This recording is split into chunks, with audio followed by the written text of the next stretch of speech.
మనం చదువుతున్నప్పుడు మొదటి అధ్యాయంలో కొన్ని సంగతులు ఉన్నాయి. మొదటి అధ్యాయంలో యోహానుకు యేసు ప్రభు ప్రత్యక్షం అవటాన్ని ఉంటుంది. 2-3 అధ్యాయాల్లో మరి సంఘంలో యేసు ప్రభు ఎట్లా పనిచేస్తున్నాడని ఉంటుంది.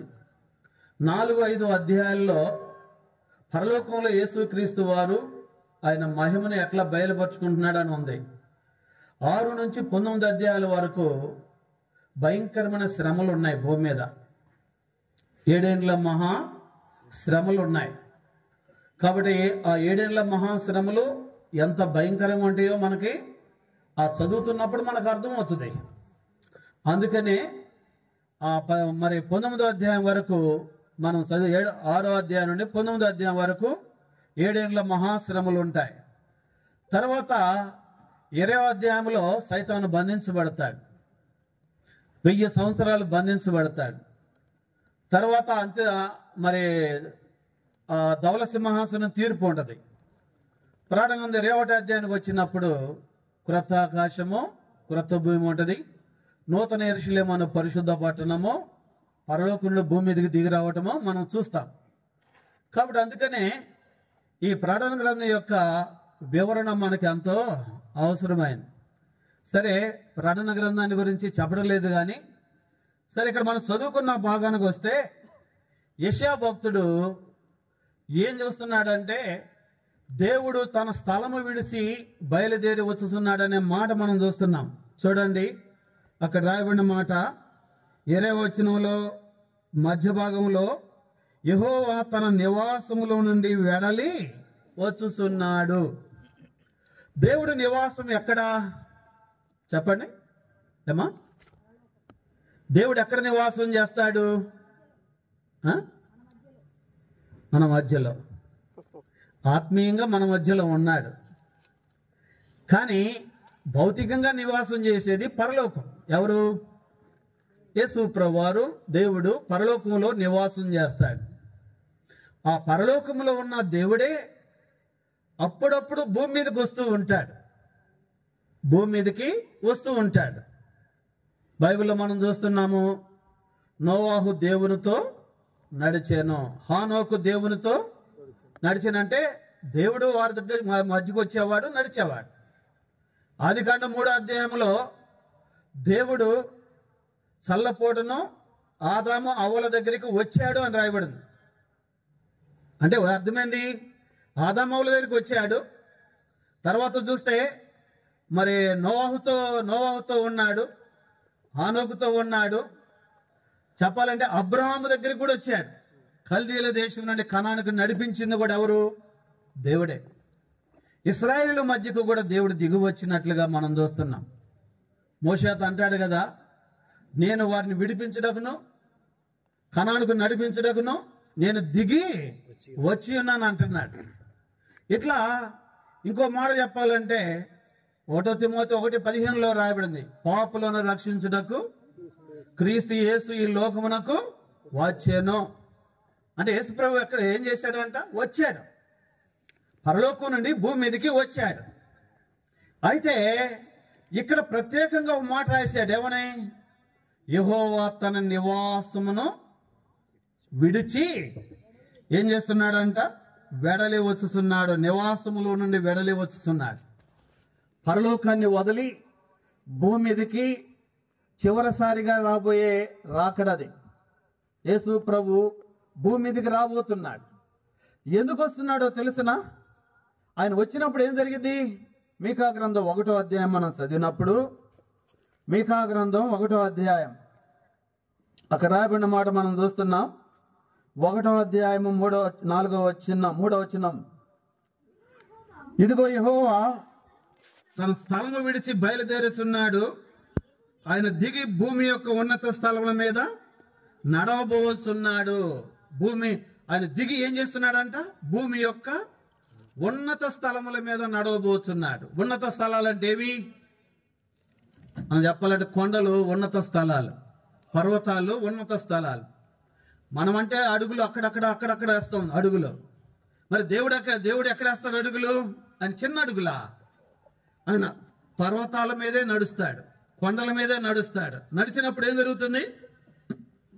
ఆయన నడవగా 4వ వచనంలో అగ్నికి మైనము కరుగునట్లు పర్వతములు కరిగిపోవును. పర్వతాలు ఏమైపోతున్నాయి అంట? కరిగిపోతున్నాయి. కాబట్టి దేవుడు పరలోకాన్ని వదిలి భూమి మీదకి దిగి వస్తున్నాడు. ప్రియమైన సహోదరుడా, సహోదరి, చివరి దినాలు అమ్మేవి, ప్రభు రాకడ దినాలు, ప్రభు పరలోకాన్ని వదిలి భూమి మీదకి దిగి వచ్చేటువంటి దినాలు. 2 పేతురు 3వ అధ్యాయంలో అంటాడు కదా, ప్రభు దినము దొంగ వచ్చినట్లు వచ్చును. ఆ దినమున ఏమవుతుందంటే పంచభూతములు మిక్కటమైన వేండ్రముతో లయమైపోవును. మరి భూమి ఆకాశం కరిగిపోవునని రాయబడింది. అంటే పంచభూతాలు లయమైపోతాయి. కాబట్టి యేసు ప్రభు వారు పరలోకాన్ని వదిలి భూమి మీదకి దిగి వస్తున్నాడు. ఇది మాత్రం మనం గుర్తుంచుకోండి. ప్రభు త్వరగా రాబోతున్నాడు. ప్రేమైన సహోదరుడా, సహోదరి, మనం మేలుకోవాలా. ప్రభు వస్తున్నాడంటే మనంతటి మనం మేలుకోవాలా. మేలుకొని ఏం చేయాలో తెలుసా? ప్రభు వస్తున్నాడనే భయంతో ఉండాలి. ఆయన ఎంతో దూరం లేడు, ఆయన ద్వారం దగ్గరే నిలబడి ఉన్నాడు. కడబోర మోగగానే, దేవుని దూత బోర ఓదగానే యేసుక్రీస్తు వారు పరలోకం నుండి భూమి మీదకి దిగి వస్తాడు. కాబట్టి అందుకనే ఇది యేసు ప్రభు యొక్క రాకడ దినాలు ఇవి. ఏ రోజున యేసు ప్రభు వస్తాడో మనకు తెలియదు. ప్రపంచ పరిస్థితులన్నిటిని గనక మనం ఒక్కసారి పరీక్షిస్తే బైబిల్లో రాయబడిన లేఖనాలన్నీ మరి భూమి మీద నెరవేరుతూ ఉన్నాయి. మన ఊర్లో ఉన్నప్పుడు మనకు తెలియదు, కానీ ఇజ్రాయెల్ దేశం యొక్క చరిత్ర మనం చదువుతున్నప్పుడు, ఇజ్రాయెల్ దేశంలో ఏం జరుగుతుందో మనం చూస్తున్నప్పుడు, అక్కడ ఏం జరుగుతుందో చూస్తే అక్కడ వాక్యం నెరవేరుతుంది. ప్రభు త్వరగా భూమి మీదకి రాబోతున్నాడు. అందుకనే దేవుని బిడ్డలైన మనము ప్రభు రాకడ సమీపంగా ఉన్న నెరిగి మనం సిద్ధపడాలా, మనతో ఉన్న సమూహాన్ని కూడా సిద్ధపరచాలా. అది మనం చేయాల్సిన పని. సరే, ఇక్కడ చదువుకున్న భాగంలో 2 రకాల జనం కనబడుతుంది. ఈ జనాన్ని గురించి కొన్ని మాటలు మీ మధ్య తీసుకొచ్చి ముగిస్తాను. యెషయా గ్రంథం 26వ అధ్యాయము 20వ వచనం, నా జనముగా ఇదిగో వారి దోషమును బట్టి భూనివాసులను శిక్షించుటకు. చాలు, అందరూ నాదో చెప్పండి, నా జనమా. చెప్పండి గట్టిగా, నా జనమా ఇదిగో వారి దోషమును బట్టి భూనివాసులను శిక్షించుటకు. ఇక్కడ 2 రకాల జనం కనబడుతుంది. అర్థమవుతుందా? ఏమంటున్నాడు? నా జనమా అంటే దేవుడు ఒక జనాన్ని గురించి అంటున్నాడు. ఏమని? ఓ నా జనమా, నా జనమా అంటున్నాడు. తన జనంతో చెబుతున్నాడు. ఏమని? భూనివాసులను శిక్షించుటకు ఆయన బయలుదేరి వస్తున్నాడని. అంటే భూనివాసులు, దేవుని జనం వేరు, భూనివాసులు వేరు. భూనివాసులు వేరు. భూనివాసులు అంటే దేవుని దేవుని జనం వేరు, భూనివాసులు వేరు. ఈరోజున మనం చెప్పగలం, భూనివాసులు అంటే భూ సంబంధమైన వాటి మీద మనసు పెట్టుకునేవారే మరి భూనివాసులు అని అర్థం. బైబిల్లో మనం చూస్తున్నాం, లోతు భార్య తనేం చేసింది? దేవుడు చెప్పాడు, లోతు ఆ పర్వతానికి మీరు పారిపోండి, వెనక్కి తిరిగి చూడొద్దు అన్నాడు. వెళ్తున్నారు ఇద్దరు, లోతు భార్య, లోతు 2 కుమార్తెలు, 4 వెళ్తున్నారు. వాళ్ళ హృదయంలో భయం ఉంది. ఏంటా భయము? వెనక్కి తిరిగి చూడకూడదని. కానీ లోతు భార్య కొద్ది దూరం వెళ్ళిపోయిన తర్వాత తనేం చేసింది? వెనక్కి తిరిగి చూసింది. అంటే అర్థమైంది, ఆ భూ సంబంధమైన తను సంపాదించిన సంపాదన, ఆస్తి, బంగారము ఇవేమైపోయినాయని వెనక్కి తిరిగింది. వెనక్కి తిరిగి చూచడం ద్వారా ఆమె ఏమైపోయింది? ఉప్పు స్తంభం అయిపోయింది. భూ సంబంధమైన మనసు కలిగిన స్త్రీ ఆమె.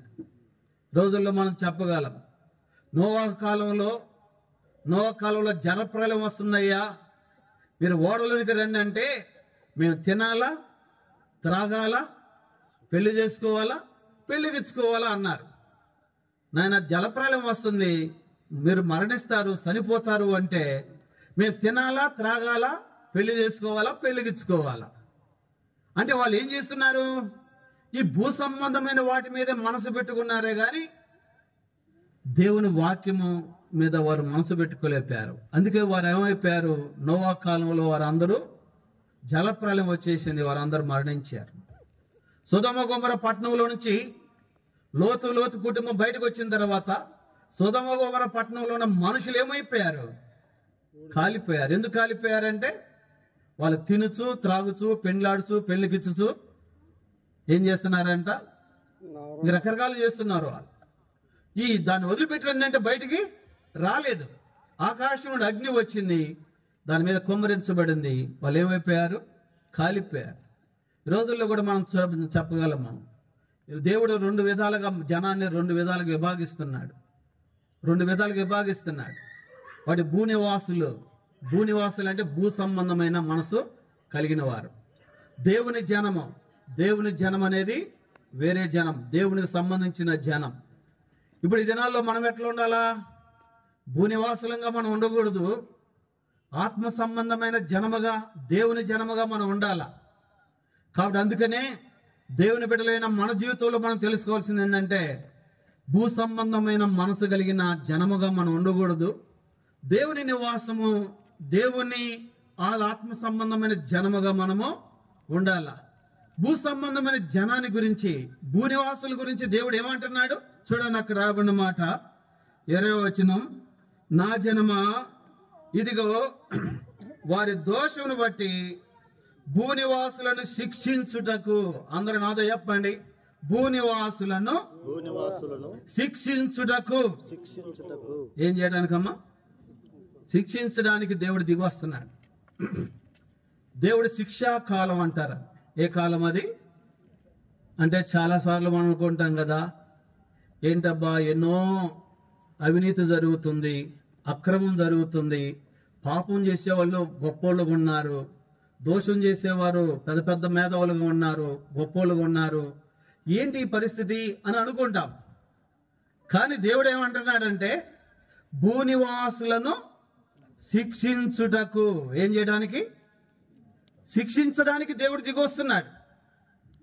కొద్ది కాలంలో భూలోకాన్ని దేవుడు ఏం చేయబోతున్నాడు తెలుసిన? శిక్షించబోతున్నాడు. ప్రియమైన సహోదరుడా, సహోదరి, ఈ శిక్షా కాలమే ఎంతకాలమో తెలుసిన? 7 ఏండ్ల మహా శ్రమల కాలం. ఏ కాలమో చెప్పండి? 7 ఏండ్ల.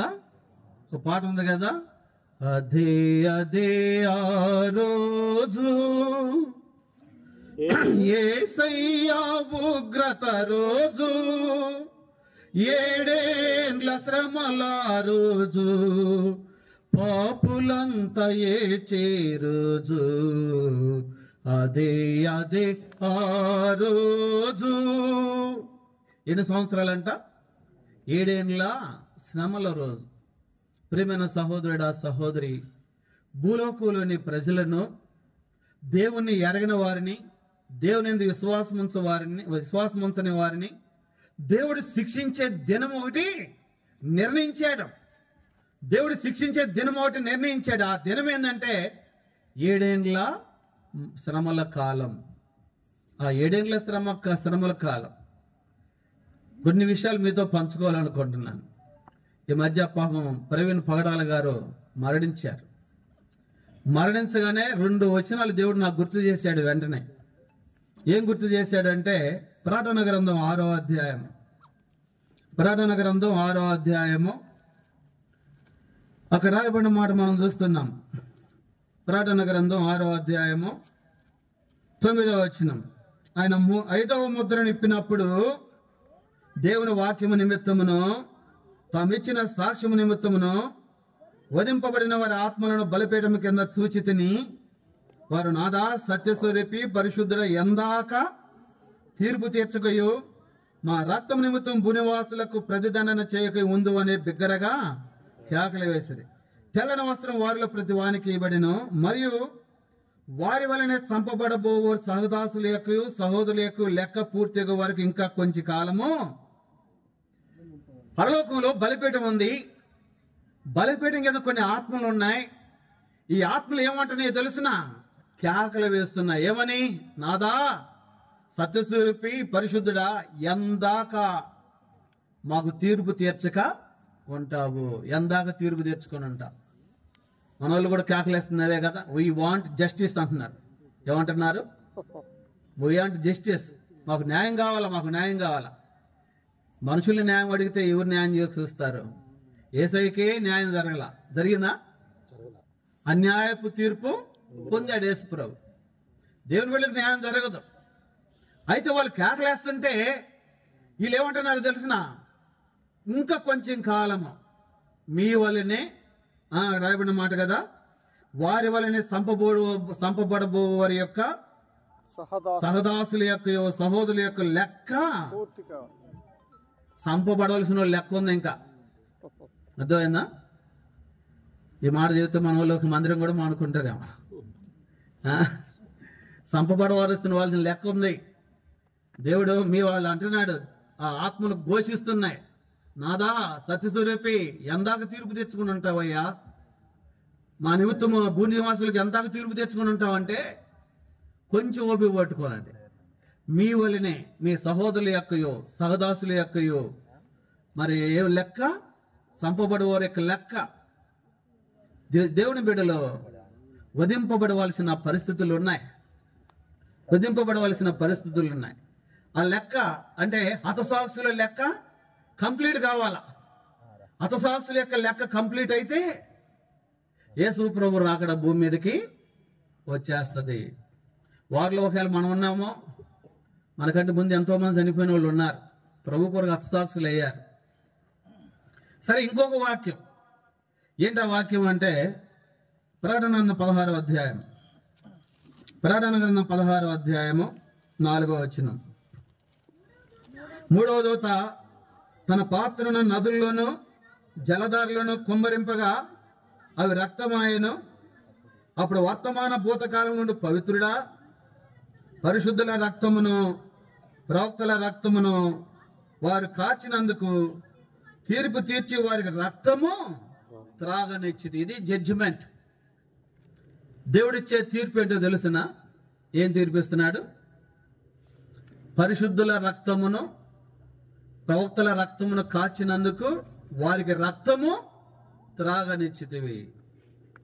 ఎవరైనా మనం ఒక ఫ్రెండ్ ఇంటికో లేకపోతే బంధువుల ఇంటికి వెళ్ళినప్పుడు గ్లాస్తో నీళ్ళు ఎత్తుకొచ్చి ఇవ్వకుండా రక్తం ఇస్తే ఎట్లా ఉంటుంది చెప్పండి? ఏమా, ఎవరైనా రక్తం ఇస్తారా? రక్తం ఎవరు? రక్తం త్రాగనని ఇస్తారా? రక్తం త్రాగమంటున్నారంటే అర్థం అంటే అప్పుడు మరి 7 పాత్రల తెగులు భూమి మీదకి వస్తాయి. 4వ దూత 3వ దూత తన పాత్రను నదుల్లో కుమ్మరించినప్పుడు, జలధారలో కుమ్మరించినప్పుడు అప్పుడు ఏమవుతుంది? అంతా రక్తం. నదుల్లో నీరు రక్తం అవుతుంది, జలధారలో నీరు రక్తం అవుతుంది. తాగడానికి నీళ్ళు అవసరం. తాగడానికి గొయ్యి తవ్వితే గోతిలో నుండి నీళ్ళు రావు. ఏమొస్తాయి? రక్తం వస్తుంది. మరి తాగాల, బ్రతకాలంటే తాగాలంటే ఏం కావాలా? నీళ్ళు కావాలి. నీళ్ళు లేవు. ఎక్కడ చూసినా రక్తం వస్తుంది. బోరు కొడితే ఆ బోర్లో నుంచి ఏమొస్తాయి? రక్తం వస్తుంది. మోటార్ వేస్తే లోపల అండర్ గ్రౌండ్ వాటర్ అంతా ఏమొస్తుంది? రక్తం వస్తుంది. రక్తం త్రాగుతున్నారు వాళ్ళు. బతకాలంటే తాగాల్సింది ఏం తాగాలా? రక్తం తాగాలి. ఎందుకు తాగాలో తెలిసిన? పరిశుద్ధుల రక్తమును, ప్రవక్తల రక్తమును ఏం చేశారంటే వాళ్ళు కార్చారంట. ఏం చేశారు? కార్చారు. అది జడ్జిమెంట్. మనం దిగులు పడిన అవసరంలా, బాధపడిన అవసరంలా. దేవుని బిడ్డలు హింసలు కలుగుతున్నాయి, కష్టాలు వస్తున్నాయి, శ్రమలు వస్తున్నాయి అని బాధపడమాకండి. ఒక రోజున దేవుడు జడ్జిమెంట్ చేయబోతున్నాడు. అందుకనే ఈ విషయాలన్నీ ఎందుకు తెలుసుకోవాలంటే ఇవి జరగవలసి ఉన్నాయి. ఇవన్నీ జరగవలసి ఉన్నాయి కాబట్టి మనం ఏం చేయాలంటే జాగ్రత్త పడాలి. ప్రభు రాకడకు సిద్ధపడాలి. అందుకనే దేవుడు భూనివాసులను ఏం చేయబోతున్నాడంటే శిక్షించడానికి భూమి మీదకి రాబోతున్నాడు. ప్రియమైన సహోదరుడా, సహోదరి, 7 ఏండ్ల మహాశ్రమలు అనే మాట ఎందుకు ఉపయోగించబడిందో తెలుసా? బైబిల్లో కొన్ని లెక్కలు ఉన్నాయి. ఏంటి లెక్కలంటే 1000 సంవత్సరాలు దేవుని దృష్టికి ఒక దినం వల్లే ఉంటది. ఒక దినము 1000 సంవత్సరాల వల్లే ఉంటది. దేవుడు భూలోకాన్ని 7000 సంవత్సరాలు మాత్రమే ఉంచుతున్నాడు. అందుకని 7 సంవత్సరాలు లెక్కలు కొన్ని బైబిల్లో ఉన్నాయి. 7 ఏళ్ల మహాశ్రమలు ఉన్నాయి. ఈ 7 ఏళ్ల మహాశ్రమల కాలంలో మరి జనాలు ఎట్లా ఉంటారంటే చాలా బాధ.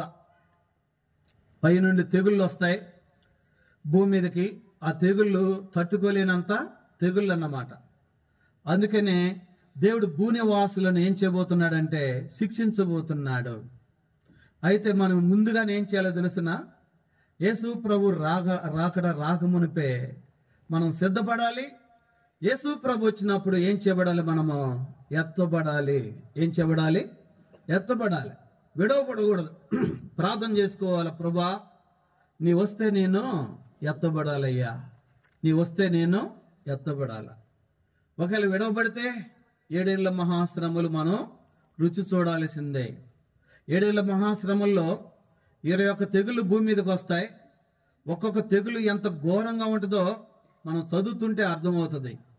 ఆ తెగుళ్ళు మన మీదకి వచ్చినప్పుడు తట్టుకోలేనంత శ్రమలు. దీనిలో 3 రకాలు ఉంటాయి.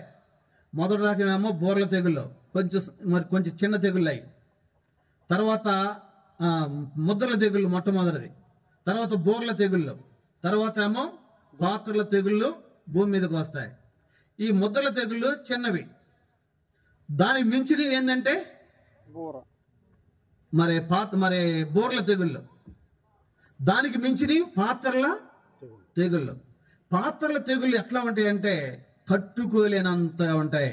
ఎట్లా ఉంటాయి చెప్పండి? తట్టుకోలేనంత తెగుళ్ళు అవి. చిన్న ఉదాహరణ చెబుతాను. ఆ దినాల్లో సూర్యునికి అధికారం ఇవ్వబడుతుంది. 5వ దూత పాత్రకు గుమ్మరించినప్పుడు సూర్యునికి అధికారం ఇవ్వబడుతుంది. ఆ సూర్యుడికి ఏం అధికారం అంటే భూనివాసులను కాల్చివేయడానికి అధికారం ఇవ్వబడుతుంది. సూర్యుడు దూరంగా ఉన్న సూర్యుడు ఇప్పుడు ఏమవుతాడో తెలుసా? దగ్గరగా వస్తాడు. ఎంతో దూరంగా ఉంటేనే ఎండాకాలం వచ్చేసరికి 43-47 డిగ్రీలు అంటేనే శరీరం ఏమవుతుంది? మనకి కాకబుట్టిద్ది.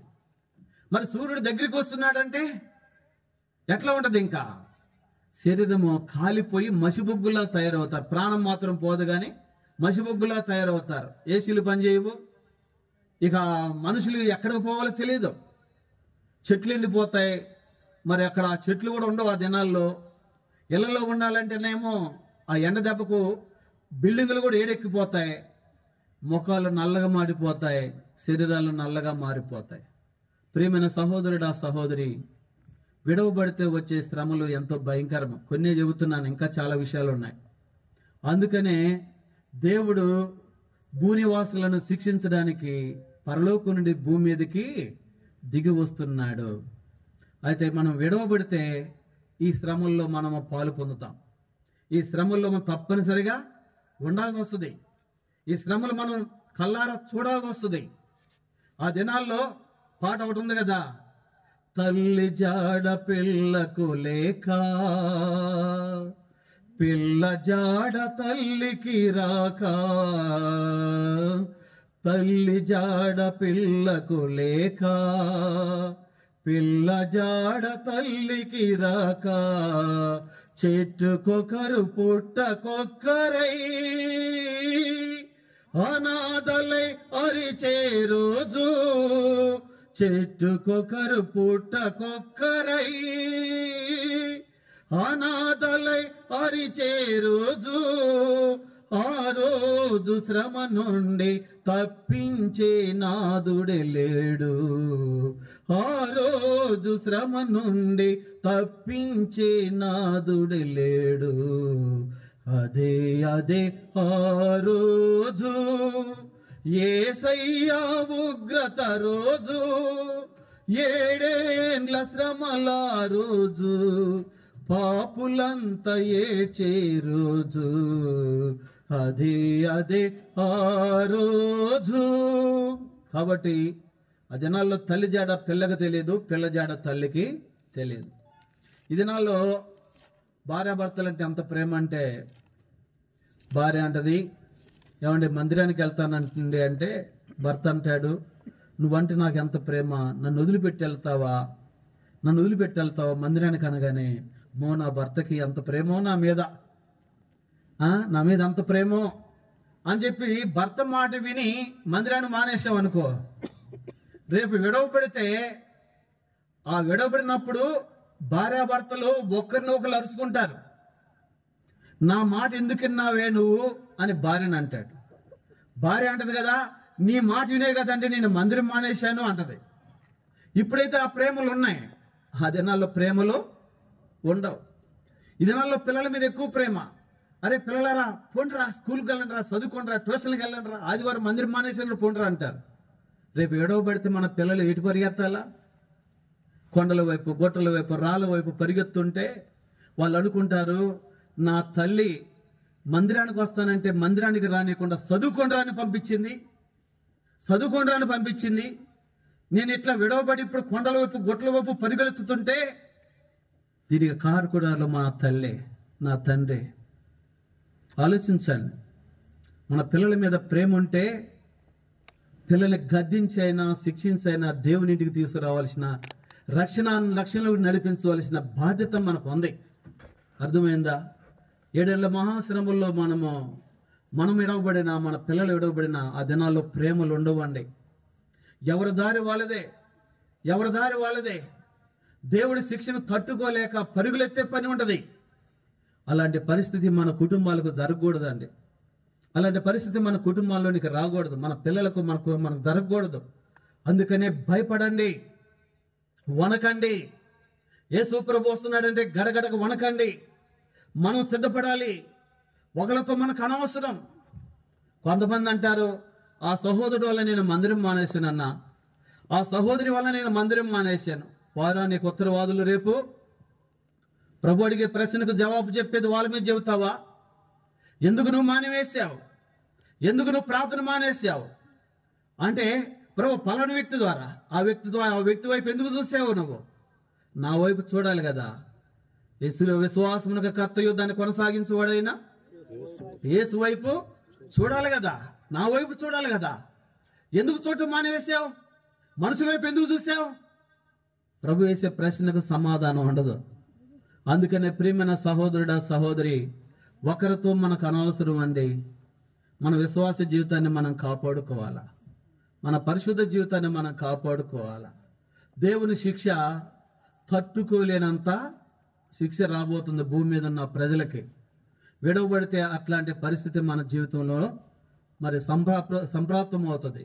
అందుకనే ఇట్లాంటి పరిస్థితి రాకమునిపే మనం ఏం చేయాలో తెలుసనా? మెలకువ కలిగి ఎట్లా ఉండాలో తెలుసా? దేవుని జనములో మనము చేర్చబడాలి. ఏ జనంలో చేర్చబడాలి? దేవుని జనం. ఇప్పుడు ఒక మాట చదువుకుందాం. యెషయా గ్రంథం 26వ అధ్యాయం 20వ వచనం. నా జనమా, ఏమంటున్నాడు చెప్పండి? నా జనమా అంటున్నాడు. 21వ వచనం.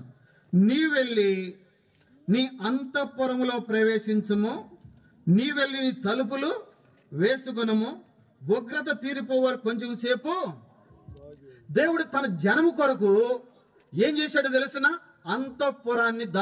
అంతఃపురాన్ని మరి రెడీ చేశాడు. ఏం చేశాడు చెప్పండమ్మా?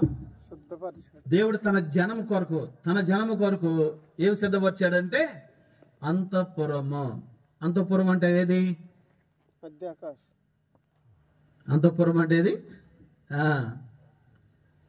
ప్రకటన గ్రంథం 1, 2, 3 అధ్యాయాల్లో మరి సంఘం ఎత్తుబడిని గురించి రాయబడి ఉంది. ప్రకటన గ్రంథం 4వ అధ్యాయం 1వ వచనంలో యోహాను పైకి వెళ్తాడు. దాన్నే సంఘం ఎత్తబడి అంటారు. సంఘం ఎత్తబడుతుంది. ఎత్తబడిన సంఘము ఎక్కడ ఉంటుంది? యేసు ప్రభు రాకడ 2 ప్రత్యక్షతలు ఉంటాయి. యేసు ప్రభు 2వ రాకడలో 2 ప్రత్యక్షతలు. మొదటి ప్రత్యక్షత ఏమో యేసు ప్రభు దొంగ వలె వస్తాడు. దొంగ తెలుసు కదా, ఎవరు చెప్పు వస్తాడా? చెప్పడు. కాబట్టి మొదటి ప్రత్యక్షతలో యేసుక్రీస్తు వారు మధ్యాకాశానికి వస్తాడు. రెప్పపాటులో కడబోడ మోగగానే మనం అందరం మార్పు చెందుతాము. ఏం చేయబడతాము? మధ్యాకాశానికి వెళ్ళిపోతాం. యేసుక్రీస్తు వారు అక్కడ మధ్యాకాశంలో అక్కడ ఏముందో తెలుసునా? అది అంతఃపురం. మధ్యాకాశం అంటే ఏంటి చెప్పండి? అంతఃపురం. ఇప్పుడు ఆ మధ్యాకాశంలో ఎవరున్నారో తెలిసిన అపవాది యొక్క దూతలు ఉన్నారు. బైబిల్లో మనం తెలుసు, ఎఫెసీ 6:12 రాయబడి ఉంటుంది. వాడు అపవాది దూతలు ఉన్నారు. రేపు యేసు ప్రభు వచ్చినప్పుడు ఏం జరిగిందో తెలుసా? ఆ మధ్యాకాశాన్ని ఖాళీ చేసి సాతాను భూమి మీద పడిపోతాడు.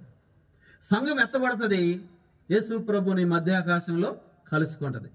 అక్కడ 7 ఏండ్ల మహావిందు. అక్కడేమని చెప్పండి? 7 ఏండ్ల మహావిందు. మహావిందు అంటే భోజనం, విందు ఉంది అక్కడ. దేవుని బిడ్డలు ఆయన నమ్మిన వారికి 7 ఏండ్ల మహావిందు. ప్రకటన మత్తయి సువార్త 22వ అధ్యాయంలో ఆ విందులు ఏమేమంటాయో చూడండి. అక్కడ మత్తయి సువార్త 22వ అధ్యాయం, మత్తయి సువార్త 22వ అధ్యాయము 4వ వచనం. కాగా అతడు, ఇదిగో నా విందు సిద్ధపరిచి ఉన్నాను, ఎద్దులను క్రొవ్విన పశువులను వధింపబడినవి, అంతయు సిద్ధముగా ఉన్నది, పెండ్లి విందుకు రండి పిలువబడిన వారితో చెప్పుడని. ఇప్పుడు చెప్పండి, 7 ఏండ్ల మహావిందు, అది పెండ్లి విందు. ఆ విందులో ఏమున్నాయంట? ఎద్దులను క్రొవ్విన పశువులు. ఏమున్నాయి చెప్పండి? అంటే అనుకోవచ్చు, ఇక్కడ నుంచి ఎద్దులు తోలికి వెళ్తామా అని, క్రొవ్విన పశువులు ఉంటాయా అని. ఎద్దులు క్రొవ్విన పశువులు అక్కడ ఉండవు. ఎద్దులు క్రొవ్విన పశువులతో ఎక్కడ విందు చేస్తారో అక్కడ మనిషి సంతృప్తిగా ఆహారము తింటాడు, సంతోషంగా తింటాడు. ఒక చిన్న ఉదాహరణ, ఎవరైనా మన పెళ్ళికి పిలిచారు, ఆ పెళ్ళిలో మరి కారం వేసి ఏదో పచ్చడేసి అన్నం పెట్టారనుకో, మనకు తృప్తి ఉంటుందా? అరే పెళ్ళికి పిలిచి అన్నం కూర వేసి అన్నం వేసి పచ్చడేసి పెట్టారని బాధపడతారు. అదే చికెన్ వేసారనుకో కొంచెం సాటిస్ఫై అవుతాం. అబ్బా భలే వేసారా, చికెన్ వేసారా, అంత చికెన్ భలే వేసారా, చికెన్తో వండి వేసారా అని. అది వదిలేసారనుకోండి. మటన్ వేసారనుకో, మంచి క్రొవ్విన పశువులు తీసుకొచ్చి వధించారనుకోండి. రాత్రి కూడా మాకు అక్కడ గ్రౌండ్లో మీటింగ్ పెట్టాం, మెర్సీ స్కూల్ గ్రౌండ్లో. వారానికి 2 చోట్ల మీటింగ్లు పెడతాం. ఇట్లా ఎండాకాలం అంతకాలం మరి గ్రౌండ్ మీటింగ్స్ అని పెడుతూ ఉంటాం. రాత్రి కూడా జరిగింది. ఆ ఏరియాలో విశ్వాసులు అందరూ ఏం చేశారంటే మటన్ పెట్టారనమాట. చెప్పిన వాక్యము సాక్ష్యం ఏమో కానీ వచ్చిన అందరు, అబ్బా ఏం బాగుందో మటన్, ఎవరు ఉండారు అని వాళ్ళు చెప్పుకుంటూ వెళ్తున్నారు. ఆడికి ఇంటికి చెప్పుకుంటూ వెళ్తున్నారు, భలే ఉంది మటన్ అని అట్లా చెప్పుకుంటూ వెళ్తున్నారు.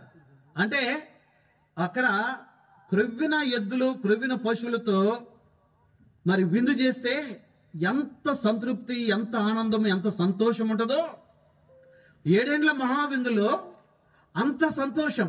దేవుడు అంటాడు, నా జనమా రండి, అందరం కలిసి భోజనం చేద్దాం రండి. నీకోసము క్రొవ్విన ఎద్దులు క్రొవ్విన పశువులు లాంటి ఆహారం నీకోసం నేను సిద్ధపరిచాను. అక్కడ మరి ఆ మధ్యాకాశంలో, ఆ అంతఃపురంలో ప్రభుతో మనతో ప్రభు కలిసి భోజనము చేస్తాం. అక్కడ ఆనందము, సంతోషము. భూమి మీద ఉన్న ప్రజలకేమో శ్రమలు, కష్టము, ఇబ్బంది, పరుగులెత్తే పని, దుఃఖము, ఏడుపు, కన్నీరు. ప్రియమైన అమ్మ, ఈ రోజునమ్మ నువ్వు కిందన్న గుంపులో ఉంటావా, పైనున్న గుంపులో ఉంటావా? ఏ గుంపులో ఉంటావో తెలుసుకో. పైనున్న గుంపు, అంతఃపురంలో ఉండే గుంపు దేవుని జనం. కిందుండే గుంపు ఏ జనం అంటే దేవుని ఎరగని, దేవుని నమ్ముకొని, దేవుని విశ్వాసం ఉంచక, రక్షింపబడక విడవబడిన గుంపు. ఈ గుంపులో ఉంటే శ్రమల కాలము, ఆ గుంపులో ఉంటే సంతోషము, ఆనందము. అందుకని రాత్రి నువ్వు కూడా తెలుసుకో, మరి ఆ గుంపులో ఉంటావా, ఈ గుంపులో ఉంటావా? ఏ గుంపులో ఉంటావో ప్రభు నీతో మాట్లాడుతున్నాడు. నువ్వు తీర్మానం చేసుకో. నీవు, నీ కుటుంబం, నీ పిల్లలు, నీ బంధువులు పైనున్న గుంపులో ఉంటారా, కిందున్న గుంపులో ఉంటారా? ఏ గుంపులో ఉంటావో నిన్ను నువ్వే పరీక్ష చేసుకోవాలా. సరే, ప్రభు ఏమన్నాడంటే, నా జనమా నీవు అంతఃపురంలో ప్రవేశించుము. ఎక్కడ ప్రవేశించమంటున్నాడు? అంతఃపురంలో ప్రవేశించు. ఎందుకని? ఆయన జనం ఎలాంటి జనము? ఆయన జనం ఎలాంటిది? ఈ మాటలు, కొన్ని మాటలు చెప్పేసి నేను ముగిస్తాను. బైబిల్లో మనం చూస్తున్నాం, మరి ద్వితీయోపదేశ కాండము 4వ అధ్యాయము 20వ వచనం.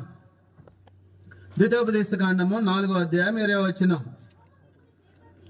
యెహోవా మిమ్మును చేపట్టి నేడున్నట్లు మీరు తనకు స్వకీయ జనముగా నుండుటకై ఐగుప్తు దేశములో నుండి, ఆ ఇనప కొలిములో నుండి మిమ్మను రప్పించాను. అందరూ నాతో చెప్పండి. మీరు తనకు స్వకీయ జనముగా నుండుటకై ఐగుప్తు దేశములో నుండి, ఆ ఇనప కొలిములో నుండి మిమ్మును రప్పించాను. ఏమా అర్థమైందా? దేవుడంట ఇశ్రాయేలీయుల్ని తనకు స్వకీయ జనముగా ఉంచుకోవడం కోసం ఎక్కడి నుండి రప్పించాడంట? ఐగుప్తు దేశములో నుండి వెలుపలికి రప్పించాడు. ఇప్పుడు చెప్పండి, దేవుని జనం అంటే ఎవరో తెలుసునా? ఐగుప్తులో నుండి వెలుపలికి వచ్చిన వారే దేవుని యొక్క జనం.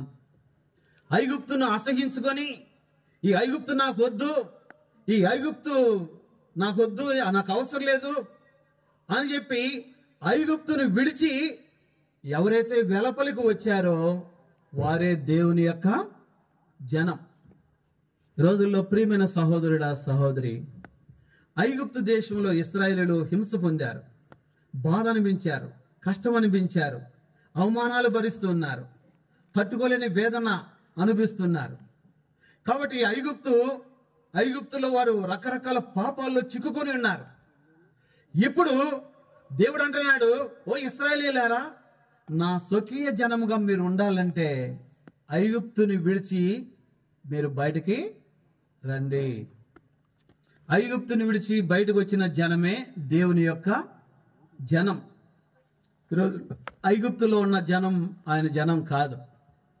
ఐగుప్తుని విడిచి బయటికి రావాలా? ఐగుప్తు దేన్ని చూపిస్తుందో తెలుసునా? లోకాన్ని చూపిస్తుంది. లోకంలో ఉన్నదంతా 3 రకాల పాపం ఉంది. ఏంటి 3 రకాల పాపము? లోకంలో ఉన్నదంతయు శరీరాశ, నేత్రాశ, జీవోపదమ్మము.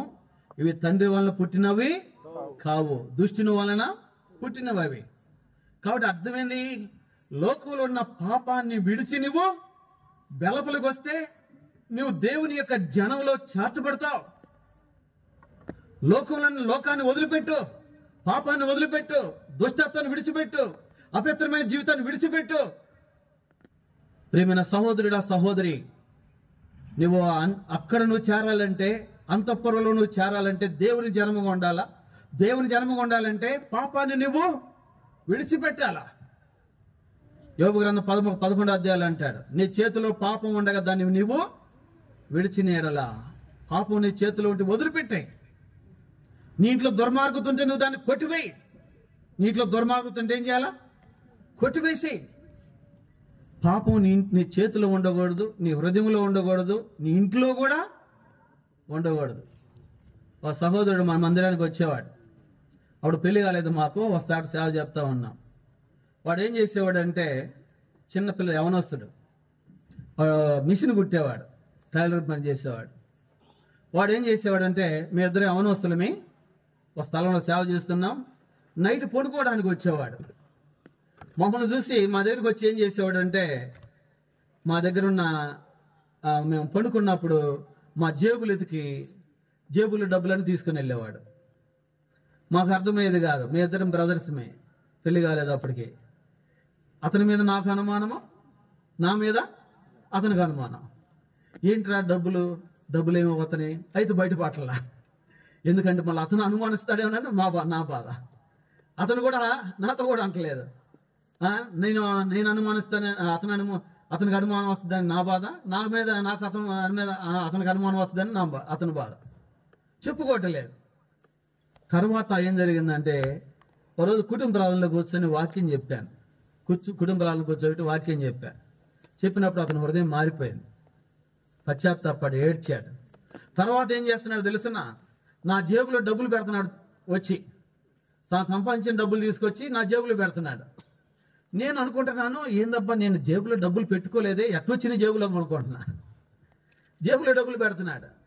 అప్పుడు తనని ఒకసారి ఎదురై అన్నాడు, అన్నా మరి నీ జేబులో నేనే డబ్బులు పెట్టాను అన్నాడు. ఎందుకు పెట్టావయ్య అన్న? అసలు సంగతి చెప్పాడు అన్నమాట. ఒకప్పుడు నేను మారు మనసు పొందక మునుపు మీ జేబులో డబ్బులన్నీ తీసుకెళ్లేవాడిని. మారు మనసు పొందినాక ఆ రుణం నేను తీర్చుకోవాలి కదా, అందుకనే నేను ఎంతైతే తీసుకెళ్ళానో ఆ డబ్బులన్నీ తీసుకొచ్చి జేబులో పెడుతున్నా అన్నాడు. అంతేకాదు, తను మారు మనసు పొంద మునుపు ఆ టైలరింగ్ షాప్కి వెళ్ళి టైలరింగ్ షాప్లో బట్టలు కొన్ని దొంగతనం చేసి ఇంట్లో తెచ్చుకొని పెట్టుకున్నాడు.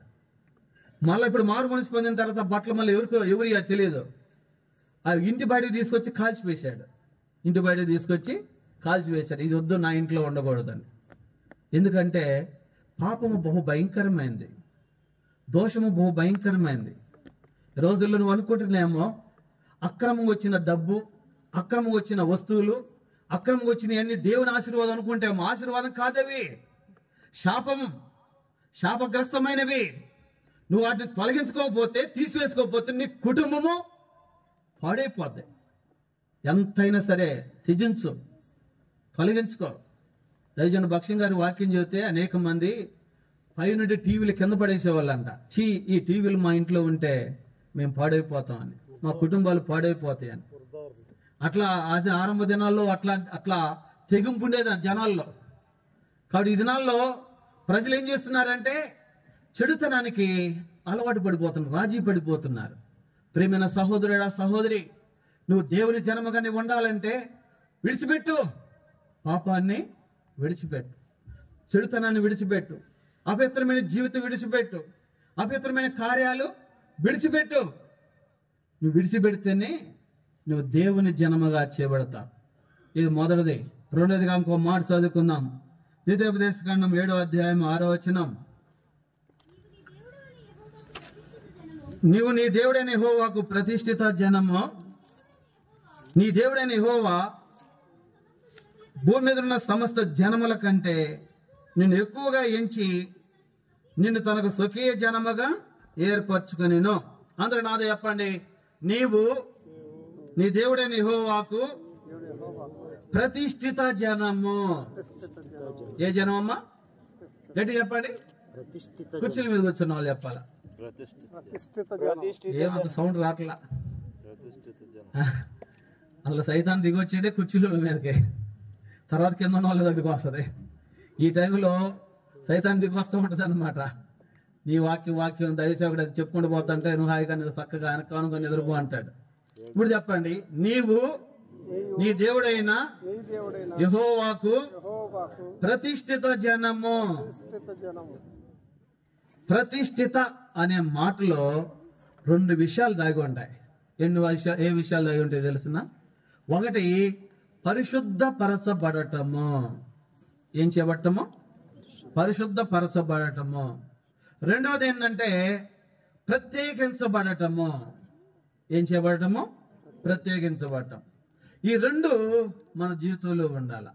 ఒకటి పరిశుద్ధపరచబడాలా, రెండోది ప్రత్యేకించబడాలా. ఏం పరిశుద్ధపరచబడాలా? ఐగుప్తులో వాళ్ళు చేసిన పాపాలన్నీ గొర్రెపిల్ల రక్తములో వారు ఏం చేయబడ్డారు తెలుసిన? విశ్వాసం ద్వారా కడుక్కున్నారు, శుద్ధి చేసుకున్నారు. వాళ్ళు ఏం చేయబడ్డారంటే పరిశుద్ధపరచబడ్డారు. ఈ రోజుల్లో ప్రియమైన సహోదరుడా, సహోదరి, యేసుక్రీస్తు వారు ఎవరంటే పాత నిబంధనలో ఇశ్రాయేలీయులకి 7 పండుగలు ఉండేవి. యేసుక్రీస్తు వారి శిలువ మరణంతో పండుగలన్నీ సమాప్తమైపోయినాయి. పస్కా పండుగ ఉండేది.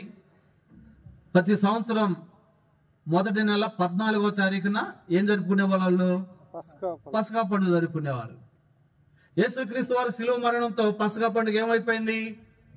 ఆగిపోయింది. పాత నిబంధనలో పండుగలన్నీ శిలువ మరణంతో రద్దు చేయబడ్డాయి.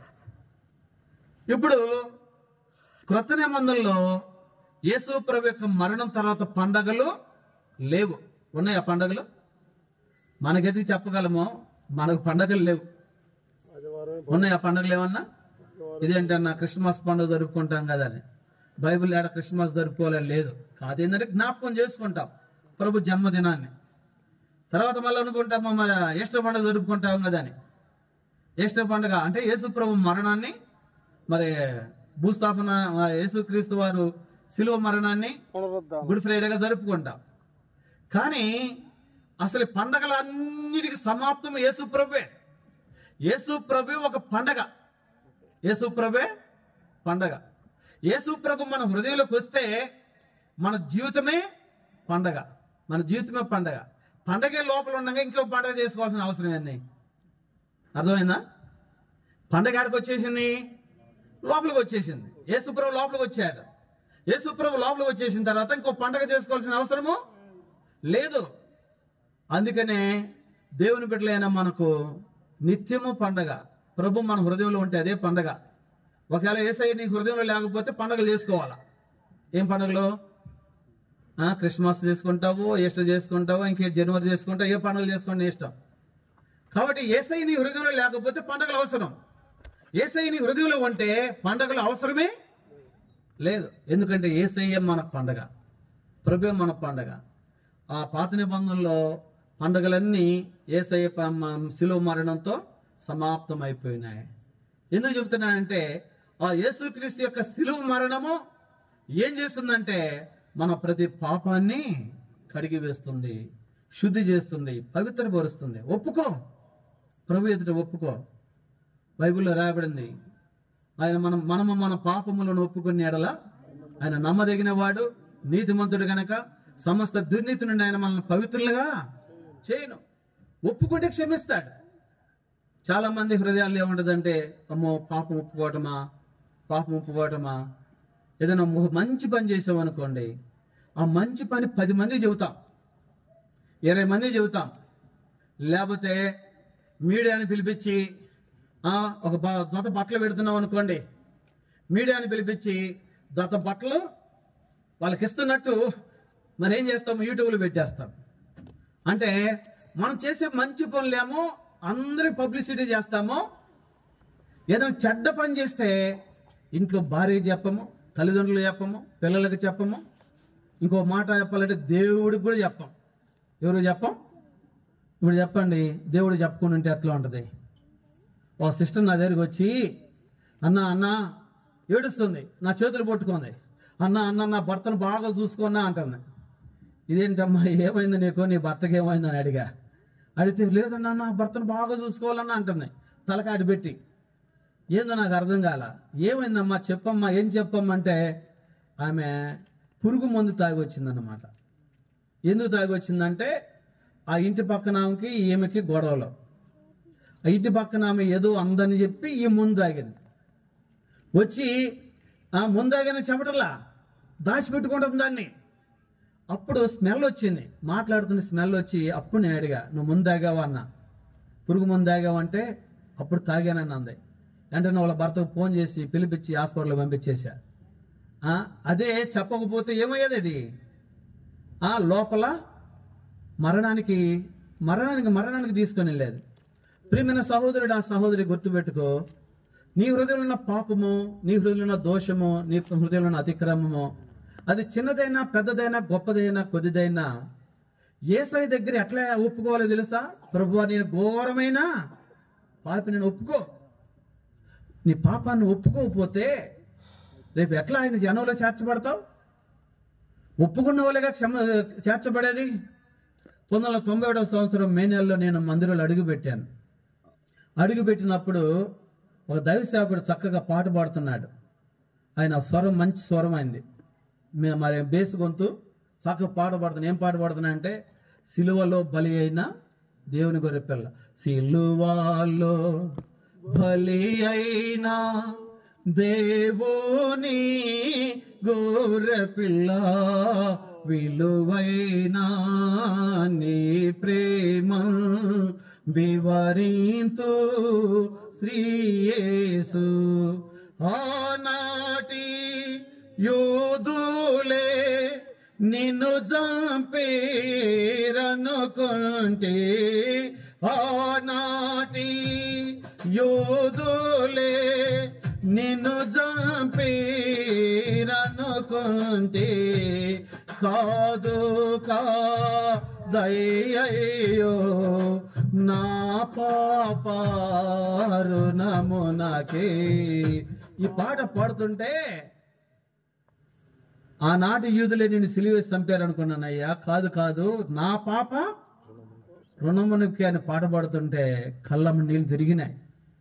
ప్రభా, నువ్వు సిలువేయబడింది నా పాపాల కోసమే కదయ్యా, నా పాపాలే కదయ్యా నేను సిలువేసింది, నా దోషాలే కదయ్యా నేను సిలువేసిందని ఏడ్చాను. ఏడుస్తే కర్చీపు తడిసిపోయింది. మీరు నమ్ముతారో లేదో కానీ ఆ కర్చీపు పెట్టే పిండగానే నీళ్ళు వచ్చినాయి, కళ్ళమ్మటి నీళ్ళు అట్లా వచ్చినాయి. లోతైన పశ్చాత్తాపం ఇచ్చాడు ప్రభు. ప్రియమైన సహోదరుడు, సహోదరి, పాపాలు ఊరక పైపైన ప్రభా వాళ్ళు పాపం చేశారు, వీళ్ళు పాపం చేశారు, నేను కూడా చేశాను, క్షమించంటే అది పశ్చాత్తంతో కూడిన ప్రార్థనేనా? పాప క్షమాపణేనా? దినాల్లో కొంతమందికి పశ్చాత్తాపం లోతుగా ఉండదు. పశ్చాత్తాపం లోతుగా ఉండకపోతే వాళ్ళ యొక్క జీవితాలు కూడా పైపైనే ఉంటాయి. ఒక వ్యక్తి లోతైన పశ్చాత్తాపంతో పాపాలు ఒప్పుకుంటే క్షమించబడతారు. దైవజనుడు అగస్టిన్ గారని ఒక మంచి 18వ శతాబ్దంలో ఒక గొప్పగా వాడబడ్డాడు. వాళ్ళ తల్లి ప్రార్థన చేస్తుంటే అతను యవన కాలంలో 18 సంవత్సరాల వయసు కాలంలోనే తాగుబోతు, జోదరి, వ్యభిచారి, రకరకాల పాపాలకు, వ్యసనాలకు బానిసైపోయాడు. వాళ్ళ తల్లి ప్రార్థన చేస్తుంటే కాలుతో తన్నేవాడు వాళ్ళ తల్లిని. అంత భయంకరుడు అన్నమాట. డిఎల్ మోడీ గారు వాక్యం చెబుతుంటే ఆ వాక్యం వినడానికి వెళ్ళాడు. వినడానికి వెళ్ళలేదు, రోడ్డుని వెళ్తా అంతమంది జనం ఉన్నారు, ఏం చెబుతున్నాడు ఎందామని విన్నాడు. ఆయన వాక్యం విన్న తర్వాత ఆయన హృదయంలో గొప్ప మార్పు వచ్చింది. దేవుడు మాట్లాడాడు ఆయనతో, నువ్వు పచ్చి వ్యభిచారివి, దొంగవు, రకరకాల వ్యసనాల్లో ఉన్నావు, చనిపోతే నరకానికి వెళ్తావు అని మాట్లాడిన తర్వాత ఇంటికి వచ్చాడు, గదిలోకి వెళ్ళాడు. 3 రోజులు ఇంట్లో నుంచి బయటకు రాకుండా ఏడ్చి ఏడ్చి తన పాపాలన్నీ ఒప్పుకున్నాడు. ఏడ్చేడ్చి ఒప్పుకున్నాడు. తన పాపాలు ఒప్పుకుని కన్నీళ్లు కార్చాడు. 3 రోజుల వరకు తలుపేసుకొని బయటికి రాలేదు. అప్పుడు 3 రోజుల తర్వాత దేవుడు మాట్లాడాడంట, అగస్టిన్ నీ పాపాలు క్షమించాను, లేచిపో అని. అన్నప్పుడు ఏం జరిగిందో తెలుసునా? తలుపు తీశాడు. ప్రపంచం క్రొత్తదిగా ఉందంట ఆయనకి. ప్రపంచం ఎట్లా ఉంది? క్రొత్తదిగా ఉంది. ఆయన స్టేజ్ ఎక్కి వాక్యం చెబుతుంటే ఆయన ఎంతమంది తాగుబోతులు మారారు, గోండాలు మారారు, రౌడీలు మారారు, జోదరులు మారారు. ఆయన చెప్తాడు కదా, నేను నా తల్లి యొక్క కన్నీటి ప్రార్థనలో నేను కొట్టుకొని వచ్చానని చెప్తాడు ఆయన తల్లి గురించి. ముందు ఎందుకో తెలుసునా? వాళ్ళ తల్లి కన్నీటి ప్రార్థన ఆ వ్యక్తి యొక్క జీవితాన్ని మార్చివేసింది. ప్రియమైన సహోదరుడు, సహోదరి, లోతైన పశ్చాత్తాపము ఆ వ్యక్తి యొక్క జీవితాన్ని క్రొత్తదిగా చేసేసింది. ఈ రోజున లోతైన పశ్చాత్తాపం లేకపోతే ఎప్పుడు నువ్వు పాత వ్యక్తివే. ఇక నీ జీవితంలో ఏం కొత్తదనం కనబడదు. అందుకనే పశ్చాత్తాపడాలా, క్షమాపణ కోరుకోవాలా. ప్రభు దగ్గర, ప్రభువా నేను పాపిని, నా పాపాన్ని క్షమించని అడగాల. అడిగితే ప్రభు క్షమిస్తాడు. అందుకనే ప్రతిష్ఠిత జనం అంటే అర్థం ఏంటంటే పరిశుద్ధపరచబడిన జనము. రెండోది దానిలోనే ప్రత్యేకింపబడిన జనం. ప్రత్యేకింపబడిన జనం అంటే ఇక దేవుని కోసం నేను, ఇక లోకం కోసం కాదు, నేను దేవుని కోసమే నేను జీవిస్తాను. దేవుని కోసమే జీవిస్తాను. లోకం కోసం కాదు, మనుషుల కోసం కాదు, లేకపోతే బంధువులు, ఇరుపురు వారి కోసం కాదు. నేను జీవించే జీవితం ఎవరి కోసమో? ప్రభు కోసమే.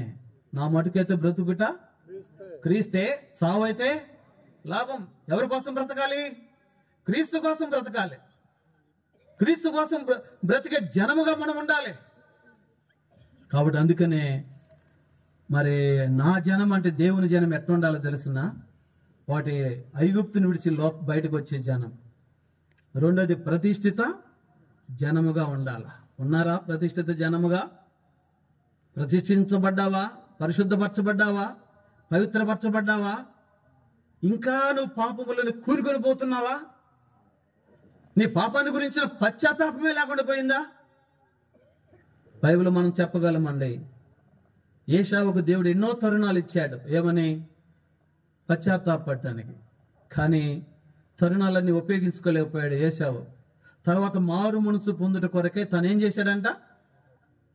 మన వెతికాడే కానీ మారు మనసు పొందక ఏం చేయబడ్డాడు? తృణీకరింపబడ్డాడు. మరి యేసుప్రభు పక్కనే ఉన్నాడు ఇస్కరియోతు యోధ. యేసుప్రభు అతనికి 7 తరుణాలు ఇచ్చాడు. తన మనసు మార్చుకోవడానికి, పశ్చాత్తాపడడానికి, తను పరిశుద్ధపరచబడటానికి తరుణాలు ఇచ్చాడు. ఈ తరుణాలన్నీ తను ఉపయోగించుకోలేకపోయాడు. చివరికి ఏమయ్యాడు? యేసుప్రభుని శిలువ మరణానికి అప్పగించాడు. చూసారా ప్రియమైన సహోదరుడా, సహోదరి, నీ హృదయం కఠినపరచుకో. మాకు ఒక పాపం చేసినప్పుడు వెంటనే పశ్చాత్తాపడు. ప్రభు నేను పాపినని ఒప్పుకో. రెండో పాపం చేయక మునికో ఒప్పుకో. రెండో పాపం చేయవు. ఒకటి చేసినా ఒప్పుకోకపోతే ఒకటి చేశానన్న నీ హృదయం కఠినం అయ్యింది. తర్వాత ఏమవుతుందో తెలుసా? ఇంకో రెండో పాపం చేస్తావు. అప్పుడు ఇంకొంచెం హృదయం కఠినమైంది. ఇంకొంచెం ఎక్కువ పాపం చేస్తావు అనుకో, ఇంకా హృదయం కఠినమైంది. ఇక ఈసారి దైవసేవకుడు ఎంత వాక్యం దంచి కొట్టినా నీ హృదయంలో పశ్చాత్తాపమో రాదు. పశ్చాత్తాపం రాలేదంటే నీ పాపక్షమాపణ లేదు. పాపక్షమాపణ లేదంటే నీకు దేవుని ఉగ్రత నీ మీద దిగి ఉంటుంది.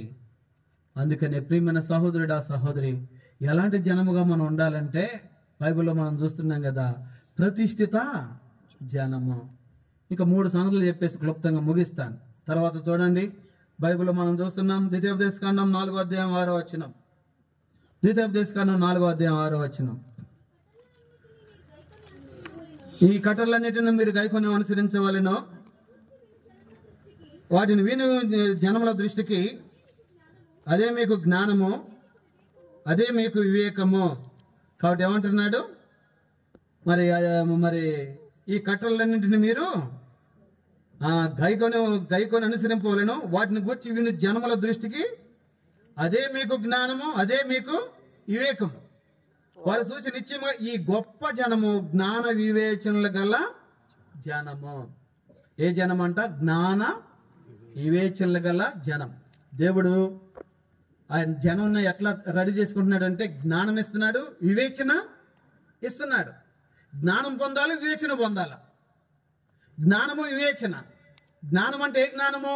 భూ సంబంధమైన జ్ఞానం కాదు, పర సంబంధమైన జ్ఞానం, పైనుండి వచ్చే జ్ఞానంతో మనము నింపబడాలి.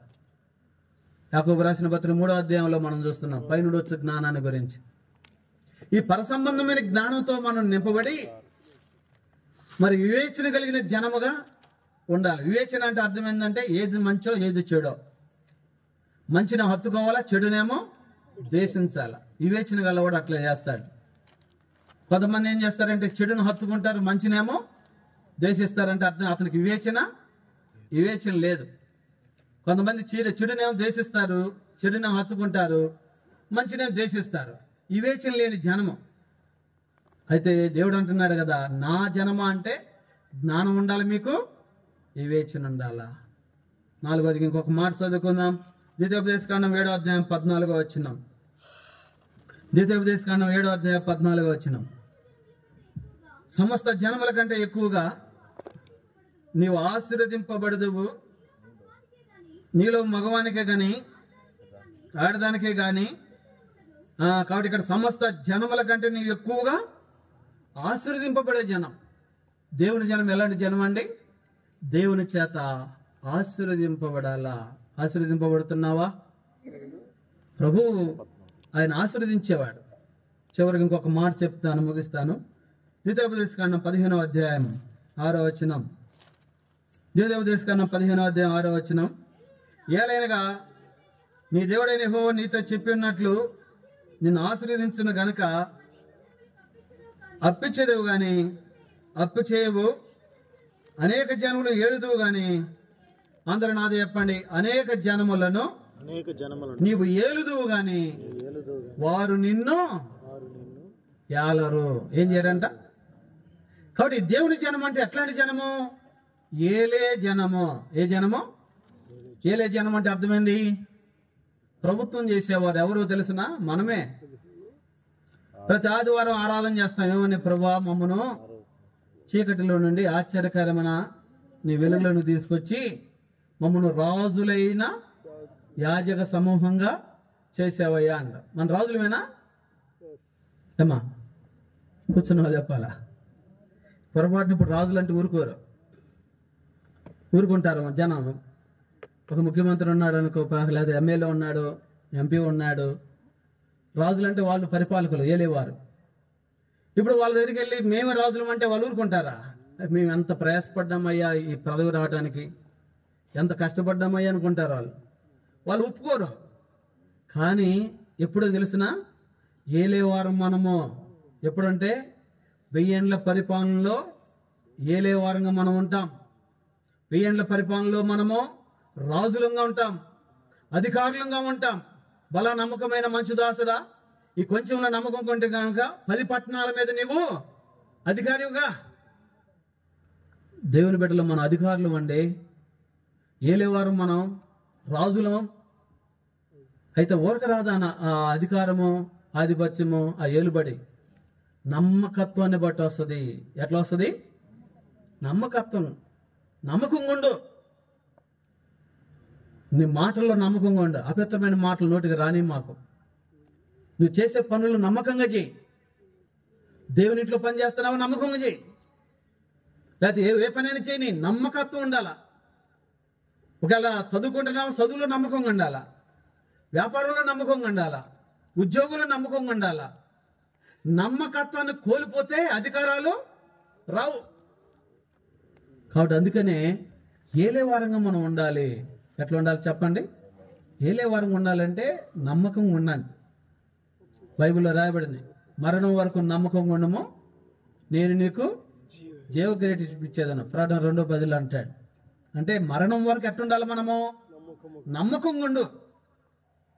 కాబట్టి అపనమ్మకంగా ఉండొద్దు. ఈ దినాల్లో చాలా మందికి అపనమ్మకం. దేవుని పని నమ్మకంగా చేయాలా, ఉద్యోగం నమ్మకంగా చేయాలా, వ్యాపారమైన నమ్మకంగా చేయాలా. దేవుడు నీకు ఏ వృత్తి ఇచ్చాడో ఆ వృత్తిలో కూడా ఎట్టుండాలి? నీవు నమ్మకంగా ఉండాలి. ఒక ఆయన ఉండేవాడు, ఆయన ఎవరంటే కండక్టర్ ఉండేవాడు. ఏ డ్రైవర్లు అందరూ ఏం చేసేవాళ్ళు అంటే ఈయన పిచ్చోడరా అని పేరు పెట్టారు ఆయనకి. ఎవరికి? కండక్టర్. ఎందుకు పేరు పెట్టారంటే ఈయన కండక్టర్ ₹1 ఎవరి దగ్గర తీసుకోడు. డ్రైవర్లు ఏం చేస్తారో తెలిసిన, ఏదైనా లగేజ్ వచ్చిందనుకో, లగేజ్ ₹5 కొట్టి ₹10 తీసుకుంటారు. ₹10 తీసుకున్నప్పుడు ₹5 మిగులుతున్నాయి కదా. ఈ డ్రైవర్లు ఏం చేస్తారంటే ఎక్కడన్నా టిఫిన్కి ఆగినా, భోజనానికి ఆగినా అది ఎవరి మీద వేస్తారు? కండక్టర్ మీద వేస్తారు. ఎందుకంటే ఇతనికి లాభం వస్తుంది కదా. ఈ కండక్టర్ ఏం చేస్తున్నాడు అంటే ₹1 ఎవరి దగ్గర తీసుకోడు, నమ్మకంగా వాళ్ళ డబ్బులు వాళ్ళకి ఇస్తాడు. అందుకనే ఈ కండక్టర్ మనకు వచ్చాడంటే మనకు టిఫిన్ ఉండదు, మనకు భోజనం ఉండదు. ఈడు పిచ్చోడరా అని పేరు పెట్టారు. ఎవరికి? కండక్టర్. అంటే నమ్మకం ఉండేవాడేమో ఏమైపోయాడు? పిచ్చోడు అయిపోయాడు. లంచాలు తీసుకునేవాడేమో గొప్పోడైపోయాడు, మంచోడైపోయాడు. రోజులు మనం అనుకోవచ్చు, నమ్మకం ఉన్నప్పుడే మనకి చెడ్డ పేర్లు వస్తాయి, నమ్మకం ఉన్నప్పుడే మనల్ని హేళన చేస్తారు, నమ్మకం ఉన్నప్పుడే మనల్ని అవమానపరుస్తారు, నమ్మకం ఉన్నప్పుడే మనల్ని తృణీకరిస్తారు. అయినా పర్లేదు. ఎట్లా ఉండాలి? నువ్వు నమ్మకంగా ఉండు. యోసేపు నమ్మకస్తుడు కదా, అందుకదిగా సింహాసనం ఇచ్చింది దేవుడు. ఆయనకి సింహాసనం ఇచ్చాడు. రేపటి దినాన మనము ఏలే జనముగా ఉండాలి. నమ్మకంగా ఉండండి ప్రభు కోసం. ప్రభువా, నేను నమ్మకంగా ఉండడానికి సహాయం చేయ, ప్రతి విషయంలో నమ్మకంగా ఉండడానికి సహాయం చేయి. అట్లా నమ్మకంగా ఉన్న వాళ్ళని దేవుడు ఏలుబడి చేసే వాళ్ళగా చేస్తాడు. దేవుడి కొద్ది మాటలను దీవించునుగాక. ప్రార్థన చేసుకుందాం. ప్రియమైన సహోదరుడా,